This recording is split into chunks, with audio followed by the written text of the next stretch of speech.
बात सबसे पहले किसान आंदोलन की करेंगे, क्योंकि सुप्रीम कोर्ट से क्या टलेगा संकट, ये एक बड़ा सवाल है। दिल्ली के बॉर्डर्स पर लगातार किसान डटे हुए हैं, आंदोलन लगातार जारी है, 50 दिन हो चुके हैं। आज एक बार फिर से इसी मुद्दे पर सुप्रीम कोर्ट में बस कुछ ही देर बाद सुनवाई भी शुरू होनी है।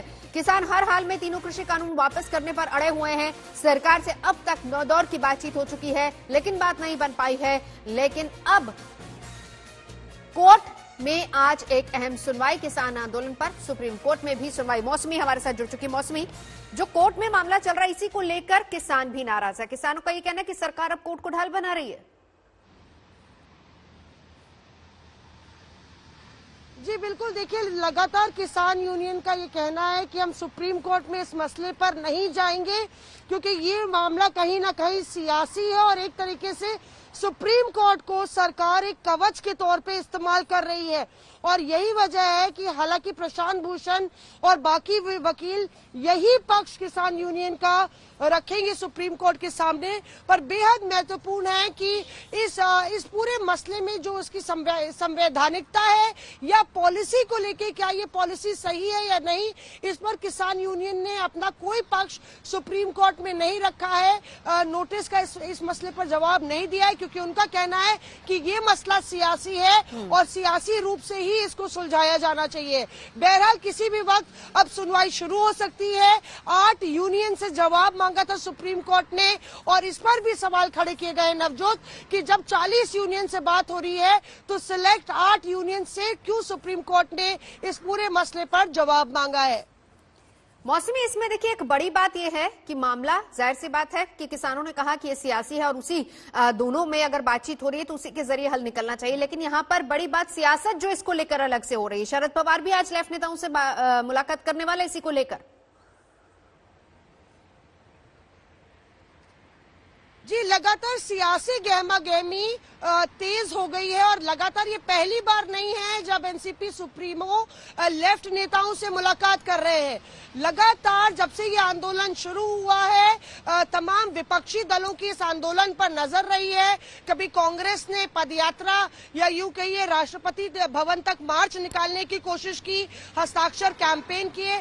हम शरद पवार के घर के बाहर खड़े हुए हैं। डी राजा, सीताराम येचुरी कई बार आके शरद पवार से मुलाकात कर चुके हैं। आज भी एनसीपी सुप्रीमो की मुलाकात है। लगातार उन्होंने चेतावनी दी है सरकार को कि अगर किसानों की बात नहीं मानी गई तो रणनीति बदली जाएगी, और उसी परिप्रेक्ष्य में आज ये बेहद अहम सियासी मुलाकात। मौसमी, यहां पर सरकार की तरफ से, क्योंकि इतने दौर की जब बातचीत हुई है, हर बार यही पक्ष भी सामने आया है कि देखिए समझाने की कोशिश हो रही है, अमेंडमेंट्स की बात को लेकर सरकार अड़ी हुई है। किसान कह रहे नहीं तीनों कृषि कानून रद्द हों, लेकिन ये भी खबरें आई सरकार की तरफ से भी कि कुछ ऐसे सियासतदान हैं जो कि नहीं चाहते कि इस पूरे मामले का कोई हल निकले, इसीलिए बार बार जो बातचीत है वो विफल रह जाती है। जी बिल्कुल, देखिए कहीं ना कहीं आप देखिए मनोहर लाल खट्टर हो, जिन्होंने जब अमित शाह से मुलाकात की थी उसी दिन जब इनकी आखिरी अभी हाल ही में बैठक हुई किसान यूनियन की सरकार से, तो उन्होंने कहा था कि मसला सुलझाया जा रहा है। पर लगातार ये एक तरह से पोजीशनिंग हो रही है मीडिया के सामने कि काला कानून, जिसको किसान काला कानून मतलब बता रहे हैं, जब तक वो रद्द नहीं किया जाएगा हम नहीं मानेंगे। पर कुछ सुलह हो रही है, समझौता हो रहा है। वही दूसरी तरफ कई आरोप ये भी लग रहे हैं कि कई सियासी दल ऐसे हैं जो अपनी सियासी रोटियां सेक रहे हैं, और यही वजह वो चाहते हैं कि कोई बीच का रास्ता ना निकले। पर कुल मिला के सरकार की भी सख्ते में है। लगातार तमाम दौर की जो बैठक है वो विफल रही है। आखिरी संदेश जो किसान नेताओं ने दिया था उसमें ये कहा था या तो जीतेंगे या मरेंगे। 26 जनवरी सर पर है, काफी करीब आ गई है, ट्रैक्टर परेड हो चुकी है, रिहर्सल हो चुकी है। तो इस सब सियासी समीकरण से के साथ साथ जो सिचुएशन है वो लगातार संवेदनशील बनी हुई है, और जाहिर है सरकार भी चाहती होगी कहीं ना कहीं इसका निस्तारण हो। बिल्कुल मौसमी, नजर आप बनाए रखिए। और इस बीच आपको ये बता दें कि बस कुछ ही देर बाद कोर्ट में भी सुनवाई होनी है, लेकिन उससे पहले भारतीय किसान यूनियन के वकील क्या कह रहे हैं जरा वो सुन लेते हैं। कहे और 3 बिलों को लेकर तकरार अभी भी चल रही है। सरकार से 9 दौर की बातचीत हो चुकी है। सुप्रीम कोर्ट में सुप्रीम सुनवाई हम बात कर रहे हैं। भारतीय किसान यूनियन भानु ग्रुप के वकील हमारे साथ हैं एपी सिंह जी। अभी तक किसानों ने रिप्लाई नहीं दिया है सुप्रीम कोर्ट के नोटिस का, तो बताइए कैसे सुनवाई? नहीं, भारतीय किसान यूनियन भानु की तरफ से हमारी पिटीशन है, बीकेयू लोक शक्ति की तरफ से जो हरियाणा का संगठन है और उत्तर प्रदेश का संगठन, इनकी तरफ से हमारी पिटीशन लगी हुई है। 17 दिसंबर को आप थे सुनवाई हुई, जिसमें से साफ तौर पर माननीय सर्वोच्च न्यायालय ने अटॉर्नी जनरल से कहा था कि आप इस कानून के इम्प्लीमेंटेशन पर रोक लगाने के लिए कोर्ट को एश्योर करिए, ये बात हुई थी। और उसके बाद से आज 11 जनवरी है। अब इस पर अभी तक 8 दौर की वार्ता हो चुकी है। 8 दौर की वार्ता का क्या फिर अर्थ रह जाता है जब वार्ता में फ्रूटफुल पर्पस सार्व नहीं होता है? देखिए, सरकार को किसानों को अपना मान के वार्ता करना चाहिए। 8 दौर की वार्ता क्यों फेल रही? सरकार अलग पाले में खड़ी हो जाती है, किसानों को दूसरे पाले में। ये वही किसान हैं जो भारतीय जनता पार्टी का नारा था, जब तक दुखी किसान रहेगा धरती पर तूफान रहेगा, माननीय अटल बिहारी वाजपेयी। आज माननीय अटल बिहारी वाजपेयी की समाधि यहाँ से थोड़ी दूर पर ही है। उन्हें बड़ी अशांति हो रही होगी, बड़ी बेचैनी हो रही होगी कि हमारे देश के किसान के ऊपर ऐसे प्रकृति भी बारिश कर रही है और पुलिस भी बारिश कर रही है। क्यों नहीं बढ़ पा रही है बातचीत? आगे अड़ियल रवैये की वजह से नहीं बढ़ पा रही। सरकार चाहती है कि हम कानून हटाने की बात में, क्यों नहीं कानून हटाने की बात करेंगे आप? कानून किसने बनाया, किसके लिए बनाया? बनाने वाले कौन थे? लॉ मेकर कौन थे? चुने हुए प्रतिनिधि, जनता की सरकार, जनता के द्वारा जनता के लिए बनाई जाती है। पूरे देश के किसान तो यहाँ पर मौजूद नहीं है। क्या पूरे देश के किसान? इतने किसानों को तो आप सुन लो, इतने किसानों की तो बात मान लो। क्या पूरे देश के किसान आ जाएं यहाँ तो व्यवस्था बनी रह जाएगी? पूरे देश के किसानों के प्रतिनिधि, पूरे देश के किसान मर रहे हैं। 65 किसान अब तक मर चुके हैं यहाँ इसके आसपास के, और पूरे देश में धरना प्रदर्शन चल रहे हैं। आगे बढ़ते हैं, बात करते हैं बर्ड फ्लू की। देश के 2 और राज्यों में बर्ड फ्लू ने पांव पसार लिए हैं। दिल्ली के बाद अब महाराष्ट्र में भी बर्ड फ्लू की पुष्टि हो चुकी है। दिल्ली में मरे पक्षियों के सैंपल्स पॉजिटिव पाए गए हैं। पशुपालन विभाग के मुताबिक जालंधर भेजे गए 8 सैंपल्स पॉजिटिव पाए गए हैं। और दिल्ली में कुछ दिनों से लगातार पक्षियों की मौत हो रही थी, जिसके बाद सैंपल्स भेजे गए थे, रिपोर्ट पॉजिटिव आई है। पक्षियों की मौत के बाद दिल्ली सरकार ने स्पेशल टीम बनाई है, जो कि लगातार पार्क और पोल्ट्री फार्म्स पर नजर बनाए हुए है। और उधर पिछले दिनों मुंबई, ठाणे, परभणी, बीड और रत्नागिरी के दापोली में मृत पाए गए परिंदों की जांच में भी बर्ड फ्लू की पुष्टि हुई है। दिल्ली सरकार की तरफ से भी एहतियातन कदम उठाए गए हैं। कौन कौन से ऐसे राज्य, जरा वो भी देख लीजिए, जिसमें दिल्ली है जहां पर पॉजिटिव पाए गए मामले। उत्तर प्रदेश में भी कल हमने देखा था कानपुर में किस तरीके से कौओं की मौत के बाद से हड़कंप मचा था। केरल में भी बर्ड फ्लू की पुष्टि हुई है। इसके अलावा राजस्थान से भी खबरें आ रही हैं जहां पर बर्ड फ्लू की पुष्टि हुई है।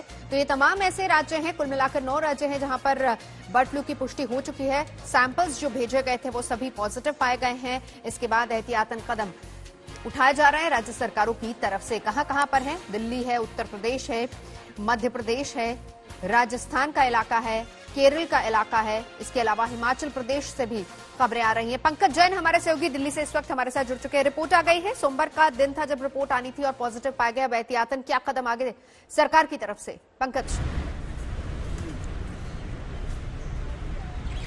देखिए, इस वक्त हम जहां मौजूद हैं यहां से बतखों के सैंपल भेजे गए थे जिनकी रिपोर्ट पॉजिटिव पाई गई थी।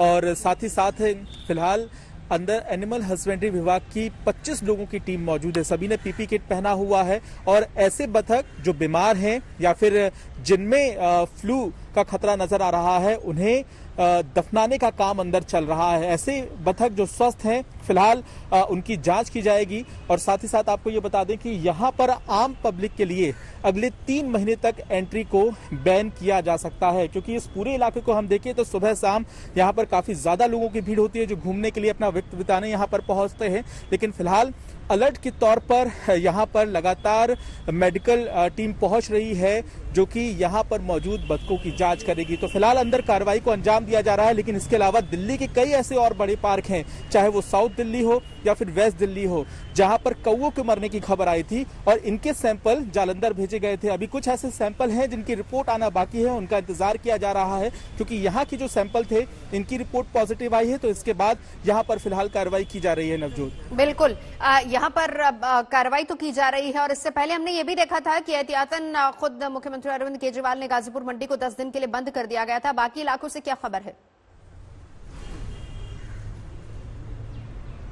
बिल्कुल, हम तस्वीरों के जरिए भी आपको बताते हैं। यहाँ एक एम्बुलेंस मौजूद है और दिल्ली में जो लाइव बर्ड्स हैं, यानी कि जो पक्षियों की खरीदारी होती है, वो पूरी तरह से बंद कर दी गई थी। किसी तरह का एक्सपोर्ट या इंपोर्ट नहीं किया जाएगा। गाजीपुर मंडी जो है, मुर्गा मंडी खासतौर से, उसे बंद कर दिया गया था। और इसके अलावा अब जितने भी पार्क हैं वहां पे अलर्ट जारी कर दिया गया है।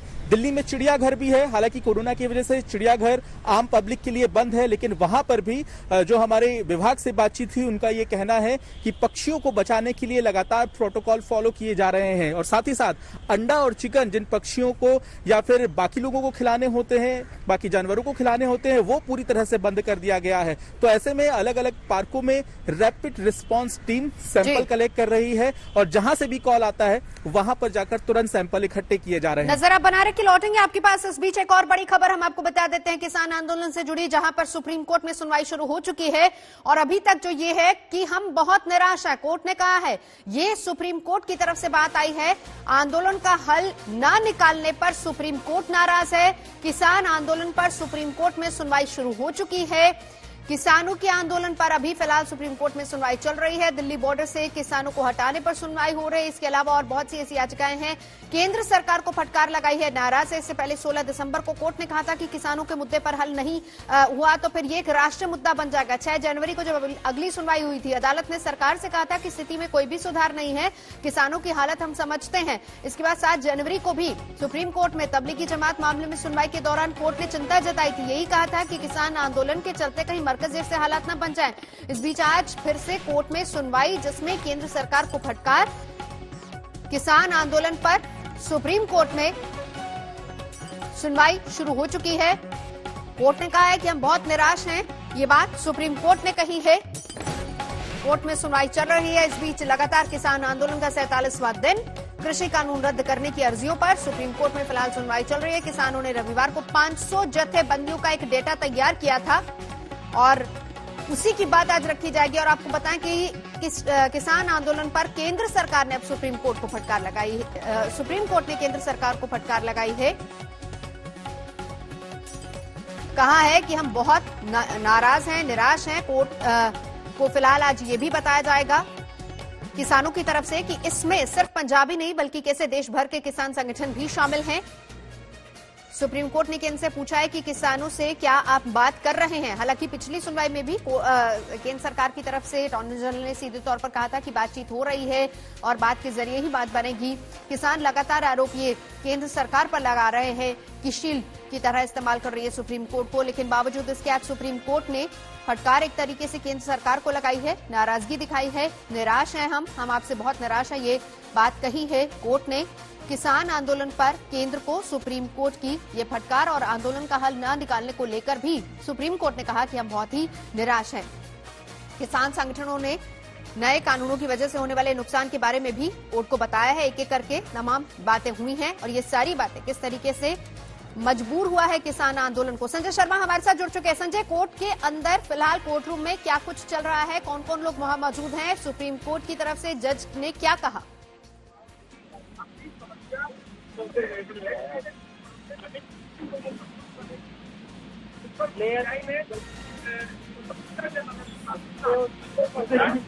संजय शर्मा, मेरी आवाज आप तक आ रही है?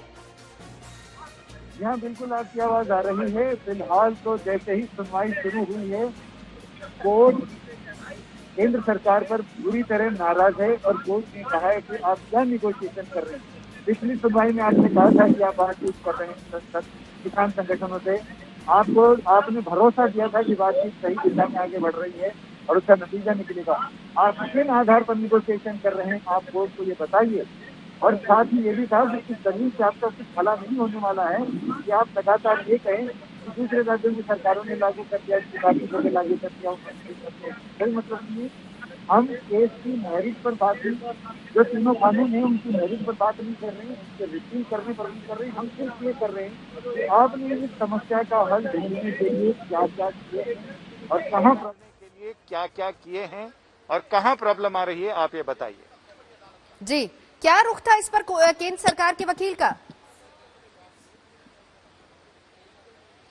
केंद्र सरकार के वकील यानी केंद्र सरकार की ओर से सॉलिसिटर जनरल तुषार मेहता सरकार का पक्ष रख रहे हैं और उनका यह कहना है कि जब बिल तैयार किए गए थे। उसके बाद एक्सपर्ट कमेटी से बात की गई थी। एक्सपर्ट कमेटी में काफी जाने माने लोग रहे थे और उन कमेटी ने जिस तरह से अपनी राय दी थी उसके आधार पर ही हमने ये कानून बनाए हैं। कानून पास भी हुए हैं और संसद में पूरी बहस के साथ इसको किया गया है। और अभी हमारी संवाददाता अनीशा माथुर वो अंदर से हमें बता रही हैं कि कोर्ट ने ये कहा कि हम ये नहीं कह रहे कि आप कानून रद्द करो, हम इस पर नहीं सुन रहे हैं और हम बहुत तरह की चीजें सुन रहे हैं कि कोर्ट को इसमें दखल देना चाहिए या नहीं। ये बहुत महत्वपूर्ण टिप्पणी कोर्ट ने की है। हमारा उद्देश्य सीधा है कि समस्या का समाधान निकले। जो मैं बता रहा था कि कोर्ट ने लगातार, जब तक मैं वहां से अंदर से आया हूं तब तक कोर्ट बिल्कुल नाराज है और कोर्ट ने कहा कि हम आपके रवैये से बिल्कुल निराश हैं। एसजी ने बोलना चाहा तो सीजीआई ने टोका कि हम समझ नहीं पा रहे हैं कि आप समस्या का हिस्सा हैं या समाधान का। आप जिस तरह की दलीलें दे रहे हैं उससे तो ये लग रहा है कि आप भी समस्या के हिस्सा हैं और आप भी समस्या से जूझ रहे हैं। और साथ ही सुप्रीम कोर्ट ने सरकार से दो टूक पूछा है कि क्या आप कानून को होल्ड कर रहे हैं या नहीं। अगर आप नहीं कर पा रहे हैं, पिछली बार आपने कहा था कि हम सरकार से पूछ कर बताएंगे, अगर आप इसे होल्ड नहीं कर पा रहे तो हम कर दें क्या? हम कर देंगे इसे होल्ड। संजय, ये बहुत बड़ी सीजीआई ने बात कहा है कि स्थिति दिनों दिन खराब होती जा रही है। किसान आत्म जी संजय सीजीआई बताते ने जाइए। यह भी टिप्पणी की कि स्थिति दिनों दिन खराब होती जा रही है, किसान आत्महत्या कर रहे हैं, पानी की सुविधा नहीं है, बेसिक सुविधा नहीं है, सोशल डिस्टेंसिंग नहीं है, इसके अलावा वहां पर कोविड के मामले आ रहे हैं, उनसे बचाव का क्या इंतजाम है। तो किसान संगठनों से सीजीआई ने पूछा है कि आखिर इस ठंड में महिलाएं और बुजुर्ग लोग क्यों शामिल हैं, उनको क्यों यहां पर रखा गया है, क्या उनकी सुरक्षा को लेकर उनको चिंता नहीं है। तो अभी सुनवाई यहां तक आगे बढ़ी है। अभी बस अपने दर्शकों को ये अपडेट करने के बाद मैं एक बार फिर अंदर जाता हूं बिल्कुल। और देखता हूं कि आगे इसमें सुनवाई क्या चल रही है।